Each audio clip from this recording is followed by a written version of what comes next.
Good afternoon and welcome to Develop Your Talent, Protect Your Business, a guide to performance management.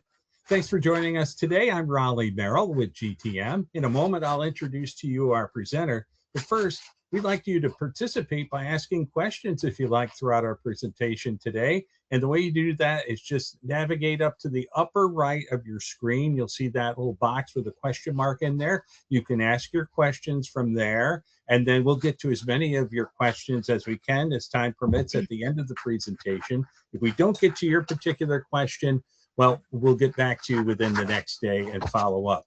You'll also receive an email later today with a link to a video of this presentation, as well as a PDF version of the presentation as well.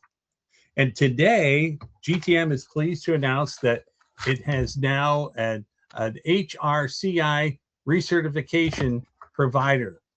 That's what we are now. This program's been approved for 0.75 HR recertification credit hours. So for those of you attending today, you'll receive an email with a certificate of completion along with the program ID number for your records. Now it's time to introduce to you our presenter. That's Sarah Martin. She has over 25 years of human resources experience in retail, production, also professional work environments, including recruiting and hiring, HR project management, HR and benefits compliance, cybersecurity compliance, and much more. She aims to bring people together, harnessing their talents and strengths so they can contribute at a high level toward shared organizational goals. Sarah is also a certified DISC facilitator and trainer. And here she is now, Sarah Martin. Thank you, Raleigh. I appreciate that introduction and happy to see you all here today. And for anybody who was on our hiring and retention webinar last month, these things really go hand in hand. So just, shout out for being here, and so happy that we can get the HR certification credit for folks as well. So what we want to do today is talk about getting performance management right. Talk about building a high performance culture, which I'm going to be really honest is somewhat rare in my experience, but we'll talk about, what stands out in those environments, some things we can avoid, some things that we can plug into. We'll talk about how to handle performance issues and discipline. That is part of our reality as far as being leaders and working in human resources and with other people, certainly. And there's ways to go about that are either going to change behavior and improve performance, or, help us understand that maybe this is not a good fit. And then also, making sure that we follow up on disciplinary actions. So after this session, you'll understand the case for proactive, continuous performance management, including its links to engagement, retention, succession planning, and organizational results. So what I really, want you to take away from here, again, performance management is part of retention, right? People want people that are paying attention and know what's going on and, how their performance is going, and also managing people who might not be pulling their weight. And it doesn't start when there's a problem, right? And I think a lot of us can get so overwhelmed with the jobs that we're doing. Most of us are doing, the job of 2 or 3 compared to, just 10 years ago. So sometimes, I can remember when I was managing my own team, sometimes it was like it would get away from me a little bit. And that's why I made sure I kept touch points. And we're going to talk about that, making sure that you have weekly meetings, you have scheduled times where you're going to let somebody know how they're doing, what they're doing well, start making that more of a natural habit. We'll look at the actual costs of turnover and not managing performance.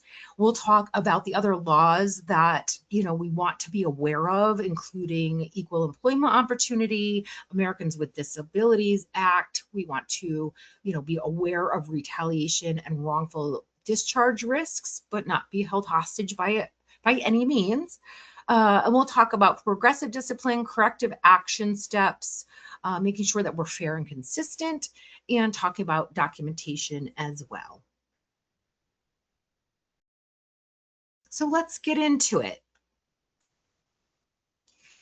So I always like to, share my leadership theory that is related to how we were parented, right? So we think about, different generations and how they are coming to work. And I am admittedly, Raleigh called out my 25 plus, which I'm done. You cap the experience at 25 plus years, but that does make me Gen X, right? So a lot of kind of independent work.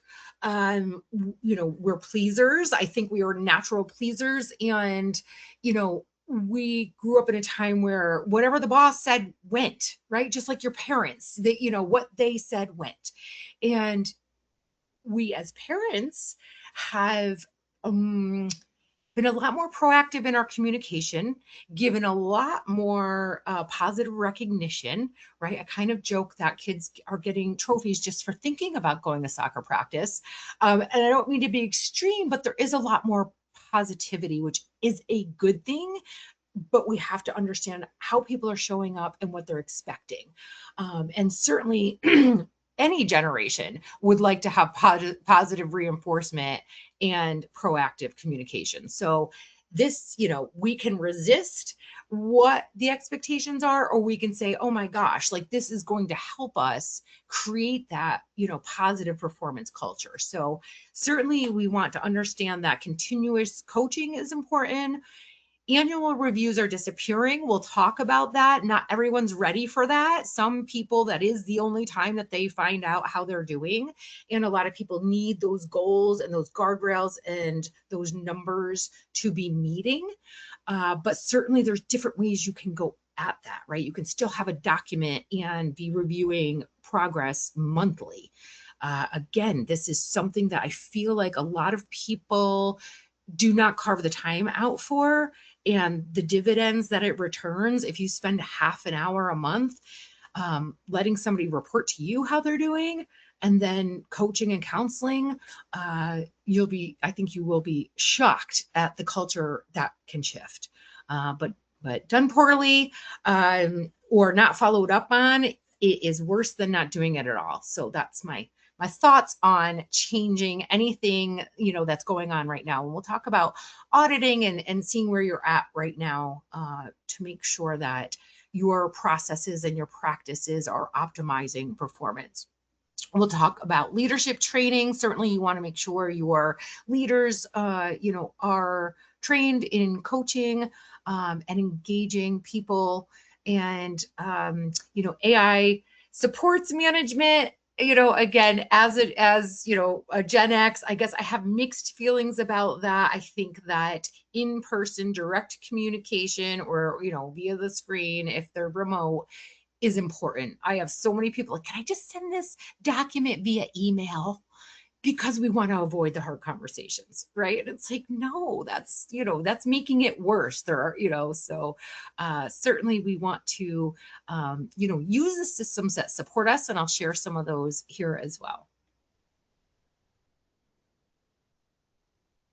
So as I mentioned before, hand in hand, or proactive performance management goes hand in hand with the succession planning, right? So when you make a plan, which is what we talked about last month, is making sure that you're not left with vacant positions, which can cost a lot of money.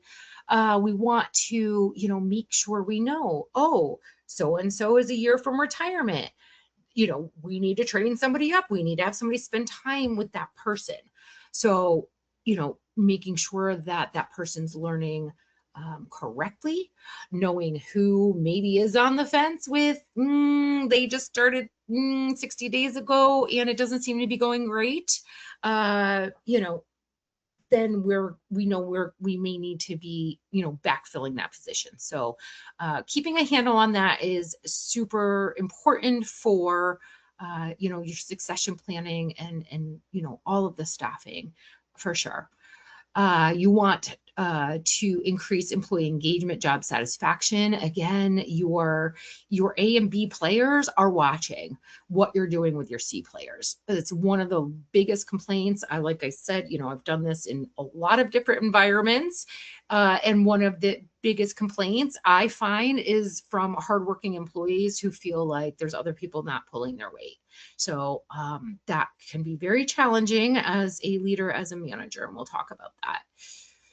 But certainly you can see better retention, you can see higher productivity and financial results when people, feel confident and are performing well. You can, strengthen the pipeline for your leaders as you're paying attention and making sure you have a track to develop those skills, and certainly provide economies of scale when people, are performing at their best.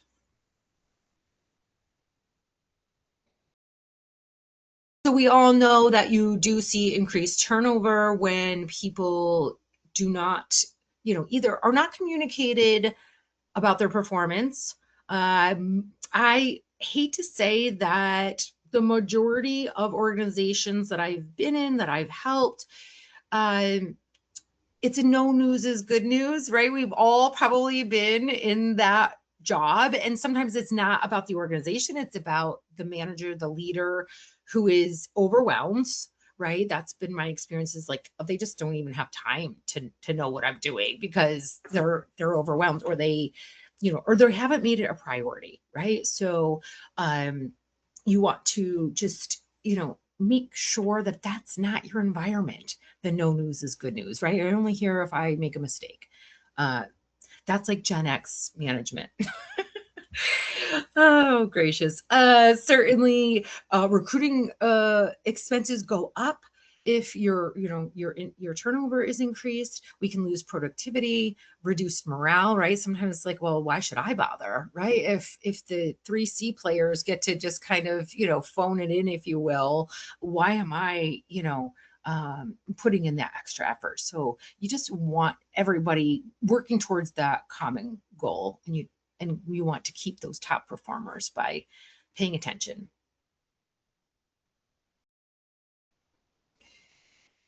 So we share this in our hiring and retention presentation as well. The average cost of turnover in New York State in 2026 is around $45,000. For entry level roles, it's 30 to 50% of annual salary. I won't, totally read this slide to you. You all know what the costs of turnover are. There's a lot that you can't measure. Again, what I really see is burnout on the people that are left in a short staffed situation.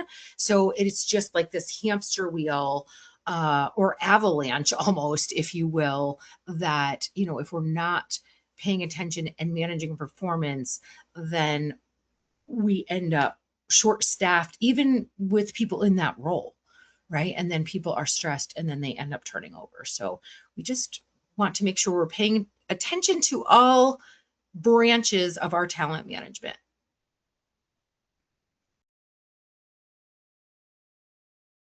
So some of the trends, as I mentioned, that continuous feedback, really getting to know your people. I do a lot of training where we talk about the golden rule versus the platinum rule. So used to be golden rule, right? It was a simpler time. We were maybe not as diverse, and it was do unto others as you would like done to you. That's not it anymore, right? Because some people don't, I know people who will say, I don't need all that recognition. I don't need feedback. I am intrinsically motivated. And, others are like, I can't believe, my boss doesn't even say hello to me. So, we want to get to know our folks. Some people don't want to chit chat. I use DISC training for that too, to understand our people, and that my more conscientious data driven people, they don't want me in there chit chatting. So knowing what your own people want and what motivates them, and it's as simple of asking. Just ask them at your next one-on-one. again, we can use AI, we can use programs like iSolved or your payroll. A lot of time does have documentation processes, documents you can use to keep you organized. We want to make sure, again, the recognition is key. So that may be a whole separate presentation. Maybe we'll keep building on this. Recognition is this whole little branch, if you will, of talent management, but just, again, really being specific, calling it out, again, just like you would with kids of, not, hey, great job, but that was really awesome that you increased your math scores by 10 points on this test, right? Being very specific and direct. And again, just getting to know your team. So here's some AI coaching platforms. We've got BetterUp, one-on-one coaching, Coach Hub, Microsoft Copilot, Lattice and Lena, and Torch and Bunch for leadership development. So again, I am a fan of human contact, but these are our tools. And, I really encourage you to go check them out because there are some really neat things. And again, these are the expectations that may be building, right? I don't know. We may see a workforce that, I don't know, maybe we're not going to be speaking to each other in the next 10 to 15 years. I really hope that doesn't happen, but we have to adapt and we have to understand how people prefer, how people are motivated, and what tools we can use to maximize our talent management.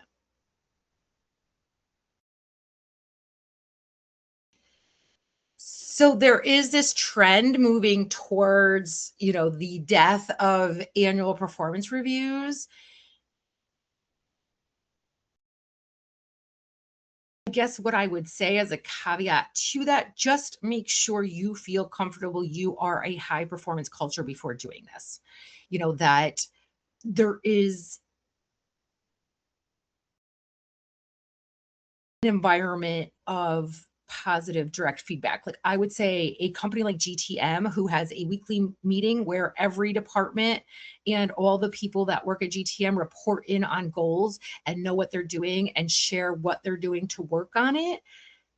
I think they could land here because there is weekly points of contact with your managers, a shared vision, a lot of education, right?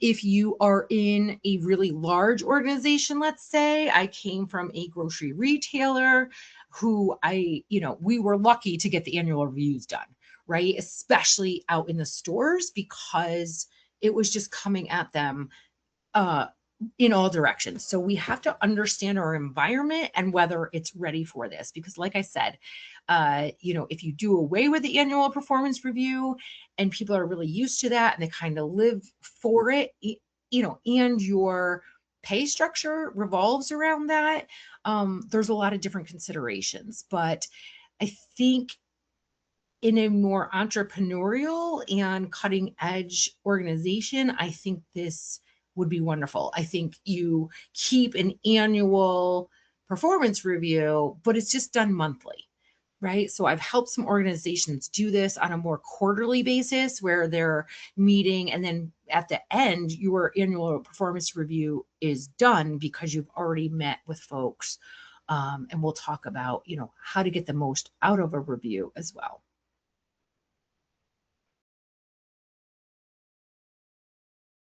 So certainly something I have helped and other consultants at GTM can help with is a performance management audit. Certainly using a third-party vendor can kind of help avoid that bias.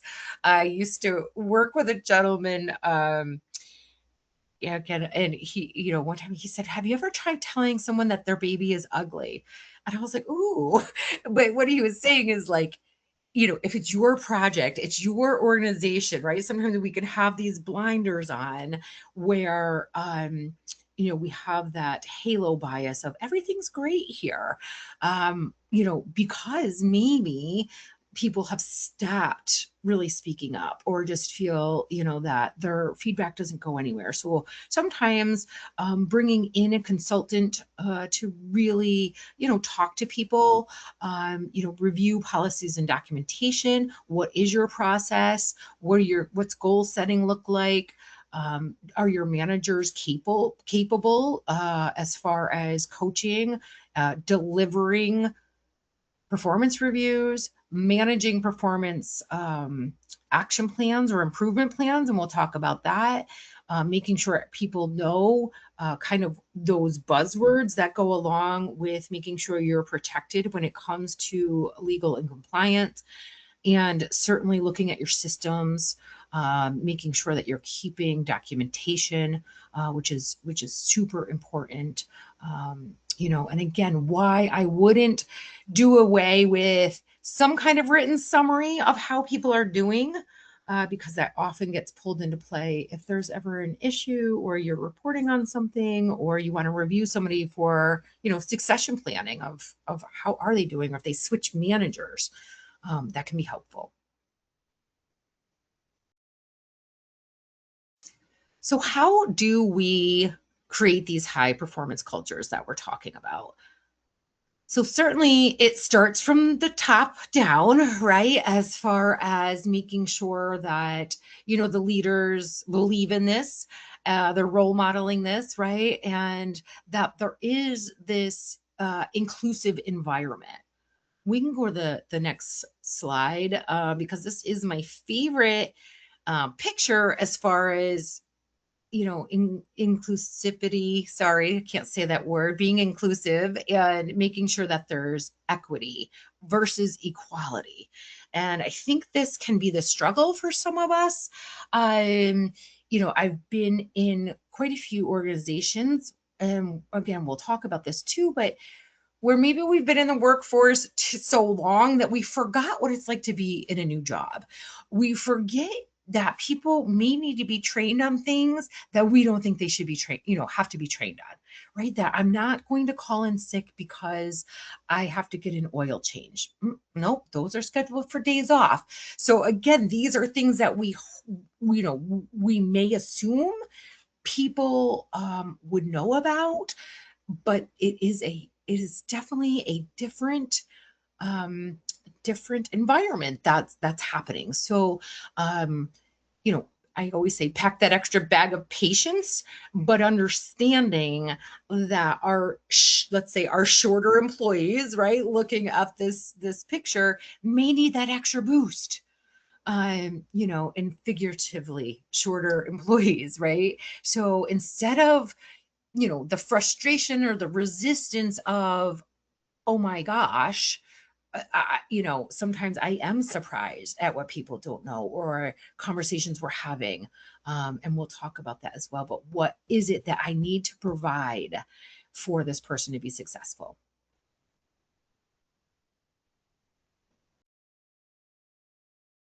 So what employees in their 20s expect, again, that frequent feedback, career growth. So this is the other thing that is interesting. And I think I'm watching shift, that our promotion tracks actually need to be a little quicker.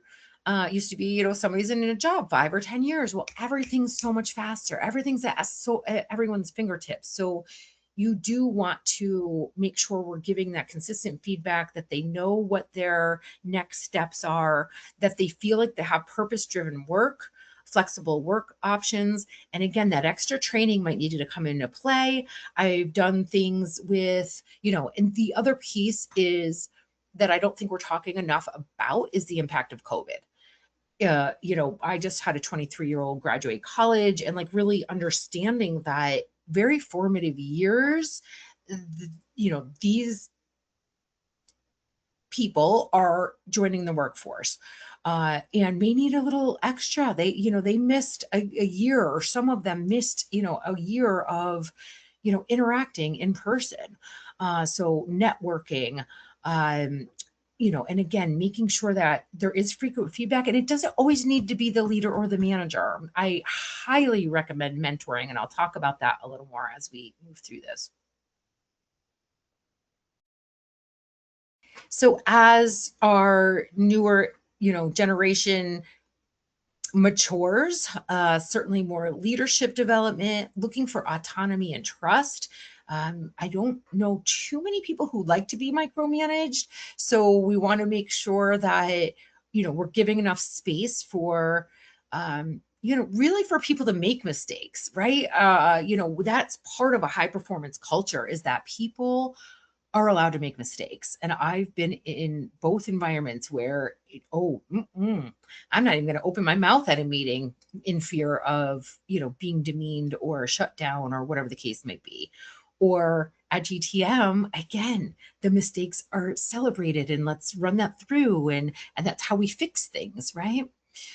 Looking obviously for work-life integration, transparent communication. So I think this is also a challenge, that people want to avoid those hard conversations or being overly direct. It's very important that we are giving feedback, but also sharing about results of the business as well. You want to make sure that you are more mature, that people who have been with you, again, even just more than a year, are starting to get some outside skills trainings, or on site. I had a client that did this awesome oh gosh, a model. They were it was a solar company that was getting on roofs, and they couldn't find the people. So they built the roof and they trained these people who ended up being so grateful for the skills and the attention that they were given. So sometimes we have to think out of the box with the issues that we're facing these days. Certainly more flexible work schedules, being more open-minded, managing the work getting done versus when it gets done. Understanding their potential career path, making sure people understand their career path, right? Some people, I've had people leave positions when they were on the precipice of a promotion, but nobody was telling them, right? People were talking about them, but not talking to them. So you want to make sure that happens. And again, I cannot oversell mentoring. And it can be informal. It doesn't have to be this, huge process with all these policies. Just link people up. It benefits the new person and it benefits the person that's been in the job for a little bit. It doesn't, again, and it doesn't need to be like one more thing. But even if people are giving you pushback, it's a 10-minute coffee every 2 weeks. Again, with some guidelines, but it helps both people.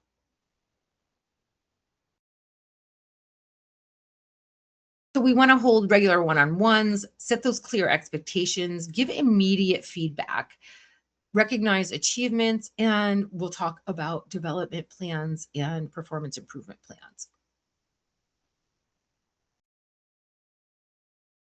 So once again, for a high performance culture, it's accountability. So making sure, again, if people are not delivering, that we are having those conversations, which builds trust on both sides. Again, communicating what the business results are, what are our goals, making sure people understand, what the shared vision is. You want to make sure that there's continuous learning available and that people have psychological safety, meaning that they're free to express themselves, right? So many of us can be very resistant if we hear a new idea, or, if you're in an organization that's been around a long time, this is the way we've always done things. People can get really comfortable. We want to make sure that we're keeping our minds open.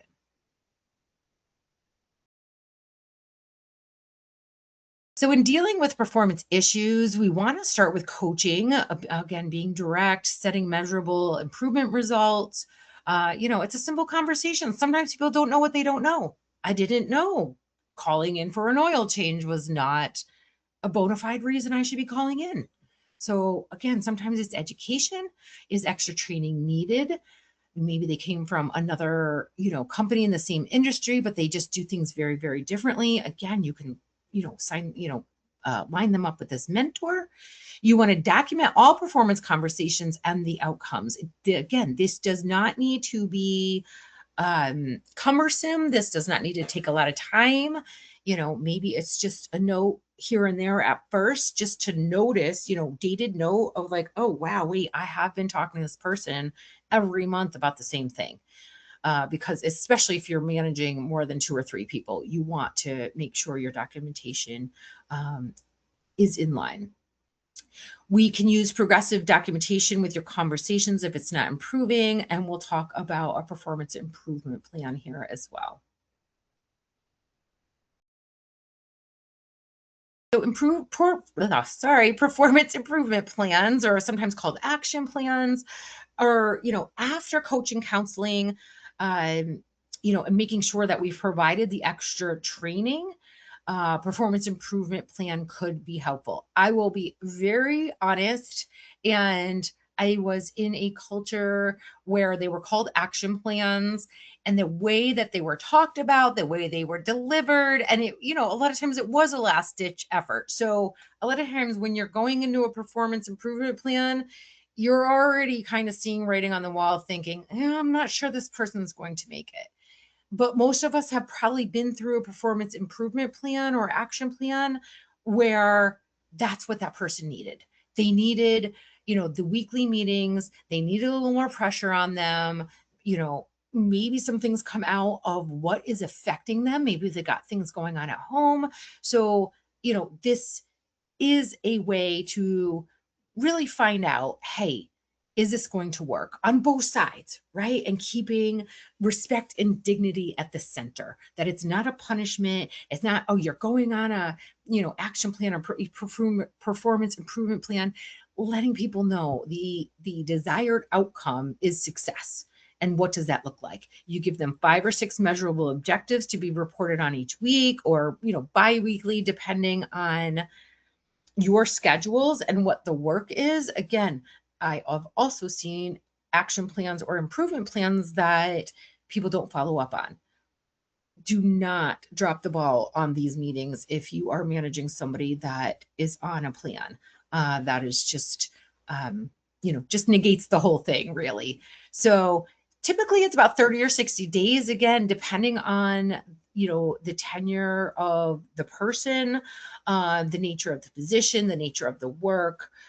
So certainly you want to make sure, if it's a 90, they've only worked for you for 90 days and it's just been inconsistent, you might want to make it a 90-day so that you get a good read on the person.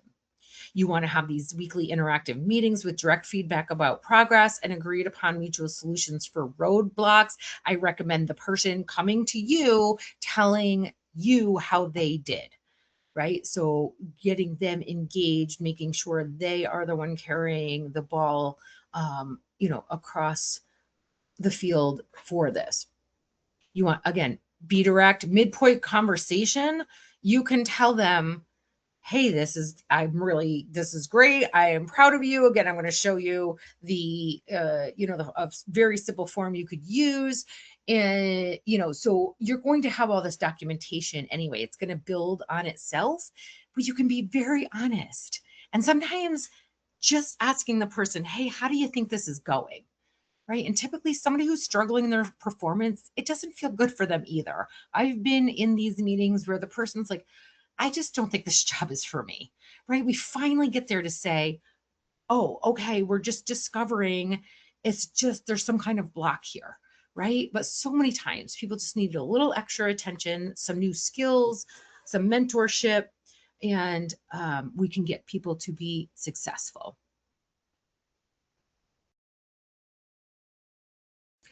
My apologies. This is a little tough to see here. So again, this is just an example of a week 1 of, 4 different goals here. And then, a box for the employee to fill in here. And then the manager to fill in how they think they're doing. I would do that separate, and they both bring this together. What are the measurable results? So you want numbers. You want to remove the, subjectivity here and make sure there's objective measures. And then what are they to focus on for the following week? You can go out and, there's many templates out there.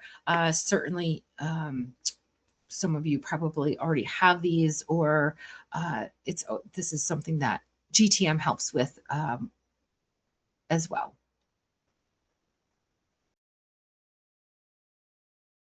So you want to make sure that your leaders are implementing regular check-ins. You want to increase that recognition.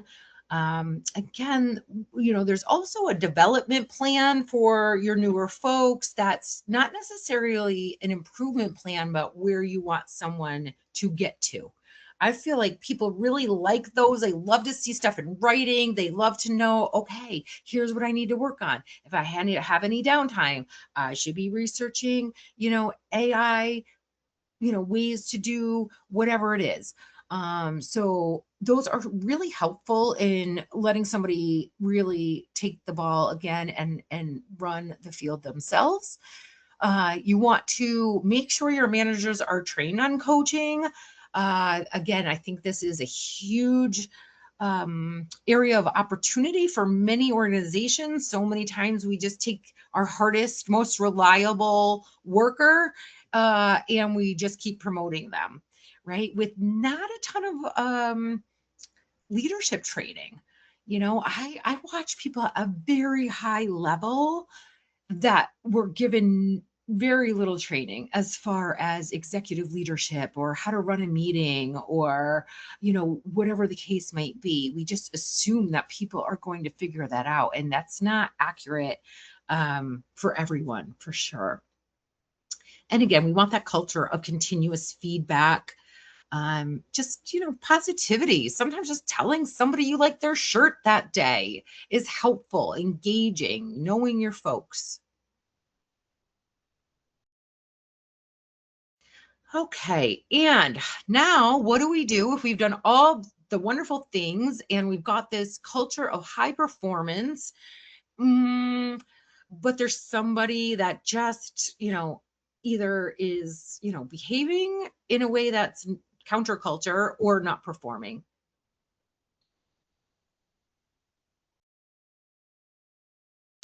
So again, we talked about that corrective action, which is intended to help the employee improve performance, behavior, attendance. Discipline really comes from the word learn as well. But in this, in our American culture, I would say that, a disciplinary action or meeting is more of a warning that certain behaviors and actions are not tolerated. So progressive discipline helps establish expectations and predictability, applies consequences fairly and consistently, corrects inappropriate behavior and poor performance, helps rehabilitate employees that have potential, and also helps protect against complaints and lawsuits. So laws to remember: equal employment opportunity law. When when you are having either, performance or disciplinary issues with people of a protected class, just really be super honest with yourself. Are we applying this consistently against, those of people who are not in a protected class? Certainly Americans with Disabilities Act, does this person need an accommodation to better do their job? So, ADHD is becoming, it's in the forefront. So, certainly educating yourself on, geez, what might somebody need to be more successful in this position? So again, consistency and fairness. We want to beware of retaliation. So, if somebody was maybe part of an investigation and, there is something that you want to, that comes up that they may need coaching, correcting, or a documentation for, I always say get a partner. So whenever things feel sticky, if you will, where it's not just cut and dry. And I don't think this person's going to, be nodding on the other side of the table and say, yes, you're 100% correct. And I'm moving forward, plan well and get a partner and talk it out.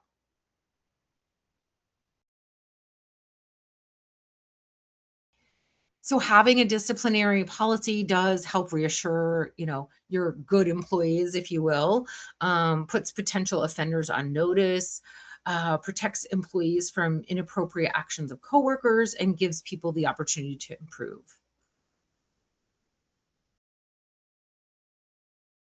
Hopefully you all have an employee handbook. This is helpful in your onboarding, again, pointing to what are the policies and procedures that I need to adhere to.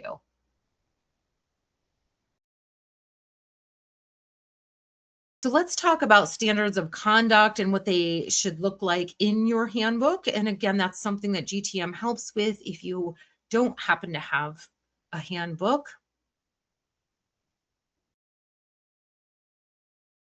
This is kind of a generic statement of conduct. All employees of the company are expected to demonstrate the highest standards of behavior and be aware and adhere to the company's standards of conduct. We can go to the next slide. So again, just examples: insubordination, fighting on company or customer property, horseplay. You can go ahead and click through these, Trevor, but I just wanted to share some examples. And certainly most of you probably have these in your handbook. We can keep going. But again, those are helpful to rewrite those from your handbook, right? So if you're writing a documentation, you go to those standards of conduct and you put down what the violation was. One of my favorites is inappropriate conduct or behavior, or, poor job performance, just keeping it consistent so that you can see that progressive discipline.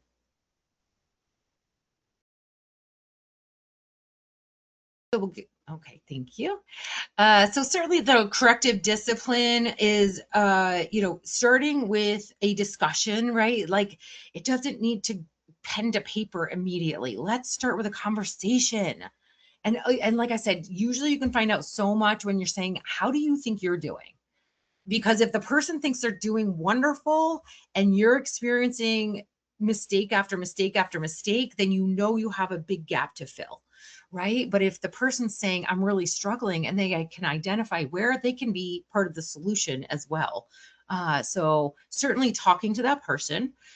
I like to kind of use the 3-strike rule, if you will, but again, it also depends on the time frame, but if I'm talking to you, 2 or 3 times in, let's say a 3 to 4 month period about the same thing, I'm feeling like this is a struggle, right? So you have to use your judgment, but you want those guidelines so that you know that you are being fair and consistent for people. So I have a couple discussions. I'm documenting them. Remember, I'm jotting the notes down so I know the dates. And then if it's not improving, maybe it's a discussion forum to say, hey, on May 2nd, we talked about this. On, May 31st, we talked about this. It's not changing. I am putting this in a form, more formal document, letting you know what the expectations are. So really, it's always great to let someone know, what the consequences are, right? And that legal action usually says, could face disciplinary action up to and including termination, because that is kind of the legal language that lets somebody know, hey, if this is not working out, we could be parting ways. Again, you want to make sure that you're keeping that personnel file up to date. If you have different locations, different managers, that it's following them. Again, many of these systems, including iSolved, can help you with the documentation process, with your electronic filing.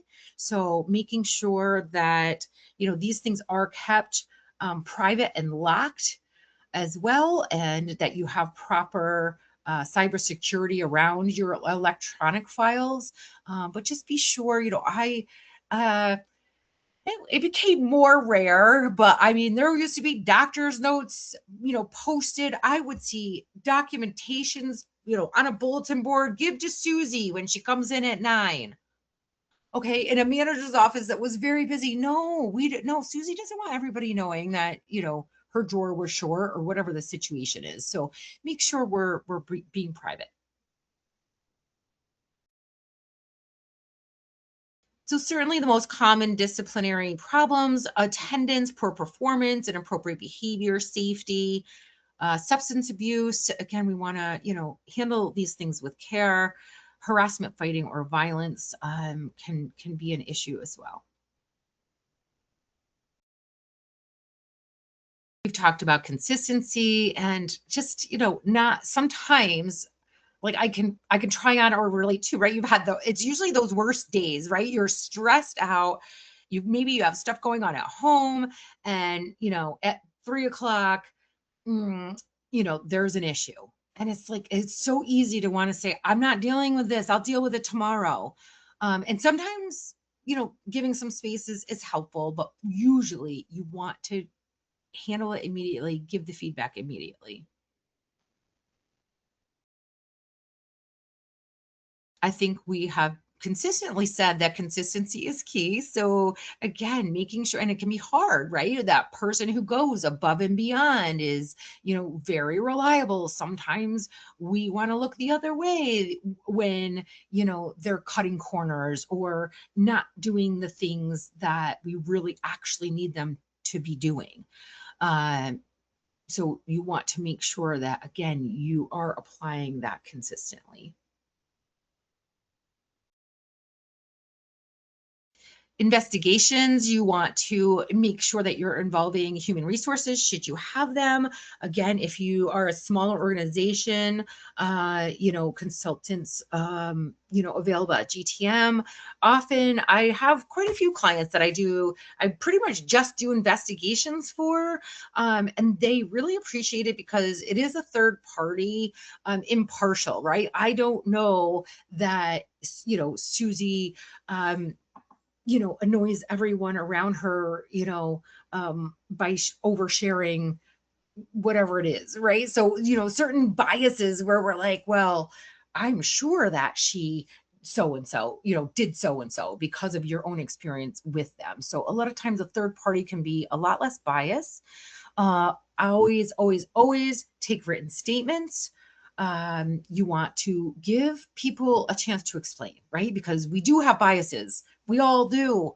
I don't know how many investigations I've gone into, thinking, oh, yep, this is how this went down, and been very surprised that that is not, what happened at all. So witnesses are key. Well, that's super helpful. And you want to document your findings as well. So we'll go back to the disciplinary steps here. That verbal, written, suspension, termination. Again, depending on time frame, right? If I was having a tough time in my life and I, had a verbal and a written, and again, sometimes I'll put a second written in there depending on time frame. And then, 2 years go by and my performance starts slipping again, or I have another violation. Well, I'm probably not going to get suspended or terminated, right? If I've gone 2 years without any incident, it may revert back to verbal. So we've got to use our judgment here. And I'll talk about suspensions as well, which I'm a fan of using sparingly.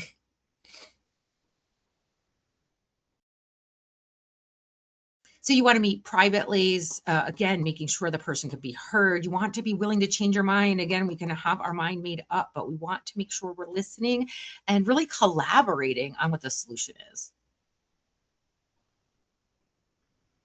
So again, for those repeated or serious problems, safety violations, violence, fighting, substance abuse, some of those things are an immediate, could be an immediate termination, depending.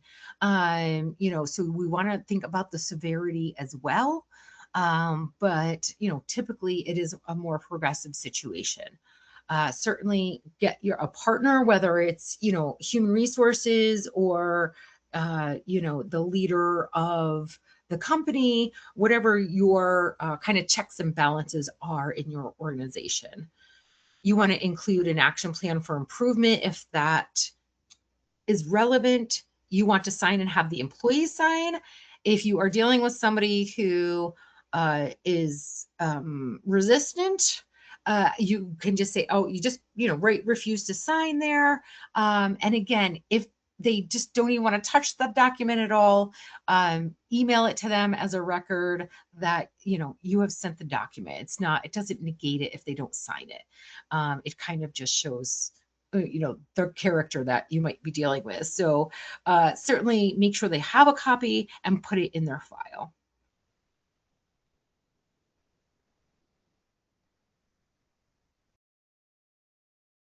I think we've covered a lot of this.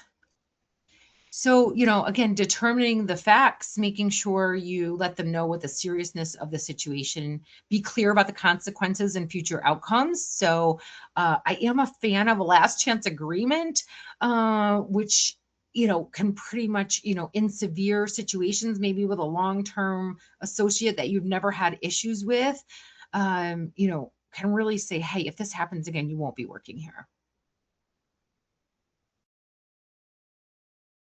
You want to determine the best corrective action, agree, and then document the meeting. So as I said, use suspensions sparingly. I think that everyone is under a lot of stress just from our normal natural lives. So when you are taking money out of someone's pocket, I feel like it's almost digging a bigger hole for someone. So again, sometimes it's just maybe goes with a last chance agreement, right? Somebody, threw somebody in the compactor. Actually, that's probably a termination. But again, maybe it's a 30-year teammate that is going through a divorce and just, had a really bad moment. Maybe they're put on suspension in a last chance agreement, and you probably be certain they would never do that again. So, again, I do feel like this is a little bit of an antiquated disciplinary step, but kind of depends on what the industry is and the organization itself. And certainly termination, you want that as a last resort. Sometimes we can be like, no, I just want the easy way out, right? I've been in too many situations where people let their frustration get the best of them because they were not being fair and consistent and direct about what the expectations are. And I think many of us can do that, where we're holding something, and then all of a sudden it's like, I just can't deal with them anymore, right? So that's, again, you're managing your own emotions and the process to make sure we're being consistent with people. So certainly consulting with HR, making sure you've investigated, making sure maybe you talk to other managers to know what you've done in an organization in similar circumstances. Certainly meeting with the employee, preserving dignity. Again, sometimes, especially if it's a performance, you're already gonna, and you put them on an improvement plan, you're already gonna say, by midpoint, you're going to say, I wish this was going differently. I don't foresee this being a positive outcome, right? Then you're giving a person a chance to look for a job. It doesn't need to be the worst thing ever, right? Sometimes it's just not a good fit. You want to document the meeting. And certainly, if there's a documentation for them to sign, or you may just be sending a termination letter depending on the situation.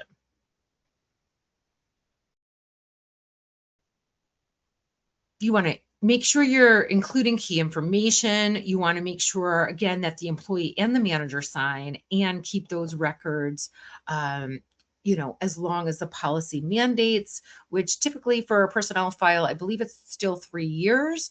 But again, with the electronic filing, it's good to just, hold on to your term files for sure.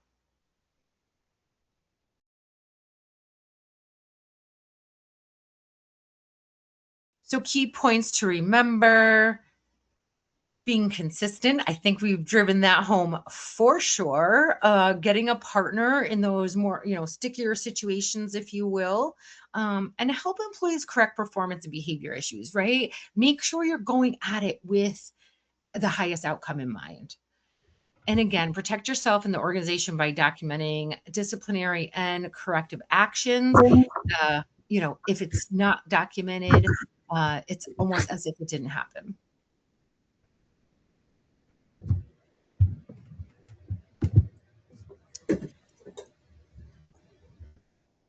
Sarah, thank you very much for all the great information you shared with us today. For our participants, we're going to get to a couple of questions quickly here as we have a couple moments more. First, I want to mention an HR service from GTM that can help you meet your HR challenges, and that's an HR audit conducted by one of our certified HR consultants. An HR audit is a risk management and prevention tool that conducts a comprehensive review of your human resources policies, practices, procedures, and systems to identify areas for improvement and ensure compliance with legal and regulatory requirements. It's an objective examination to identify and remedy possible exposure.